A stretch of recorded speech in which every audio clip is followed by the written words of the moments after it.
மதுரை மத்திய தொகுதி அதிமுக கூட்டணி வேட்பாளர் சுந்தர் சி ஆரப்பாளையம் தொகுதியில் ஆட்டோவில் ஓட்டுநர் அருகே அமர்ந்து சென்று வாக்கு சேகரிப்பில் ஈடுபட்டார். பின்னர் ஆட்டோ ஓட்டுநர்களிடையே பேசிய அவர், உங்கள் வீட்டில் உள்ளவர்களையும் வீட்டிற்கு அருகில் உள்ளவர்களையும் ஆட்டோவில் அழைத்து சென்று இரட்டை இலை சின்னத்திற்கு ஓட்டு போட வைக்க வேண்டும் எனவும் வேண்டுகோள் விடுத்தார். மேலும் அமைச்சர் பழனிவேல் தியாகராஜனுக்கு அவரது கட்சியில் செல்வாக்கு இல்லை என்றும் கடுமையாக விமர்சித்தார்.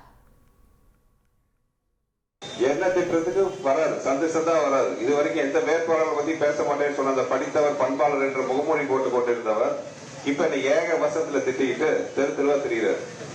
ஆனா அவருக்கு சப்போர்ட் அவர் சொந்த கட்சியில கூட இல்லை.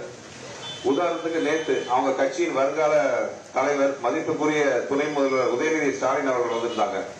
மதுரையில் இருக்கிற எல்லா தொகுதியிலும் பிரச்சாரம் பண்ணாரு, மதுரை மத்திய தொகுதியில் மட்டும் பிரச்சாரம் பண்ணார். இதுதான் அவருடைய செல்வாக்கு, இதுதான் நிலைமை. தான் சொந்த கட்சியிலே செல்வாக்கு இல்லாத ஒருத்தருக்கு ஜெயிச்சு என்ன பண்ண போறாரு? இனி செல்லும் இடமெல்லாம் செய்தி. தந்தை டிவியின் வாட்ஸ்அப் சேனலை ஃபாலோ பண்ணினா செல்ல இருக்கும் இடமெல்லாம் செய்தி. இதோ QR கோட் இப்பவே ஸ்கேன் பண்ணுங்க, ஃபாலோ பண்ணுங்க.